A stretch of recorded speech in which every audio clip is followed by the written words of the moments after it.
We're all drowning in information, right? So how do the best leaders, the ones who really make a difference, find the ideas that actually matter? Well, that's what we're digging into today. We're looking at a system called the Stanford 100, and it's basically a leadership filter designed for the next 100 years. Okay, let's just start with a quote that honestly hits the nail on the head.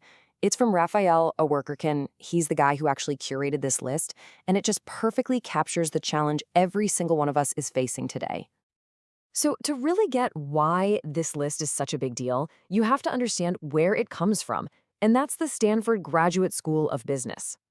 Believe it or not, the GSB is celebrating its centennial. That's 100 years, a full century of shaping business, technology, you name it. I mean, it's had a massive impact on our society, which makes it the perfect place to look for these kinds of insights. And for that whole century, there's been this one driving question at the school's core. What hasn't happened yet? Think about that. It's this constant, relentless focus on the future. And that's exactly why this list we're about to dive into is so relevant right now. All right, so let's talk about the big problem, the one every single one of us faces, especially if you're trying to lead anything. It's a challenge that, frankly, needs a whole new way of thinking. And this just says it all, doesn't it? We are drowning in information, but we're absolutely starved for wisdom. You know the drill. Endless articles, podcasts, books, they all promise the secret, but most of the time, it's just more noise. So what do we do about it? Well, this is where the idea of the leadership filter comes into play. And the core concept is simple but powerful. Success isn't about drinking from the fire hose, consuming more. It's about having a system, a real system to separate the good stuff, the signal, from all the junk, and turning it into something you can actually use. Okay, that sounds great in theory, right? But how does this filter actually work? Let's get into the nuts and bolts.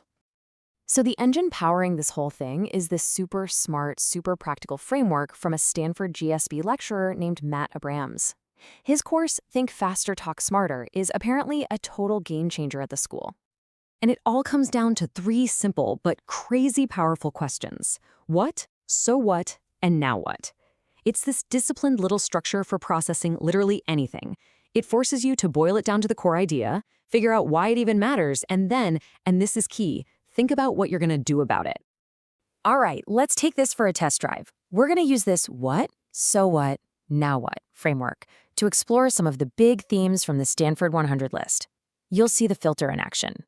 First up, a huge one, a theme that's really foundational to leadership, revolutionizing relationships. I mean, at the end of the day, how we connect with other people, that's kind of everything, isn't it? And to dig into this, we're going to jump straight to the top, to book number 2 on the list. This thing is a legit cornerstone of the entire GSB experience. We're talking about a book that has shaped generations of leaders. The book is called Connect. Pretty straightforward promise, right? It actually came out of the school's most famous, maybe infamous, and popular course. The official name is Interpersonal Dynamics, but everybody, and I mean everybody, just calls it touchy-feely. Okay, so let's run it through the filter. The what is revolutionizing relationships. Simple. So what? Why does that matter? Well, the impact is huge. It builds deep, profound trust, and that's what really drives excellence in any organization. And then, the now what? What do you actually do? You practice strategic vulnerability, and you learn how to give feedback that's both courageous and constructive. But look, having strong relationships is only part of the puzzle. It's awesome, but it's most powerful when you pair it with really clear thinking. And that brings us right to our second big theme, mastering decisions. And a great way to think about this comes from book number 79, The Scout Mindset by Julia Galef. She lays out this really powerful contrast. On one hand, you've got the soldier mindset, defending your beliefs no matter what. Disagreement feels like an attack. On the other hand, there's the scout mindset. Here, your main goal isn't to be right. It's to get it right. It's to find out what's actually real. So you have to ask yourself, which one are you? Okay, so we've got great relationships. We're thinking clearly. But to really make things happen, you've got to understand the game you're playing, the systems of influence all around you. And this leads us to our third theme, which is maybe the trickiest one of all, decoding power. And for this, we're looking at book number 4 on the list. It's a provocative, maybe even uncomfortable, but absolutely essential read. It's called Power, and it's by a longtime Stanford professor, Jeffrey Pfeffer. Let's put it through the filter one more time. What is this book?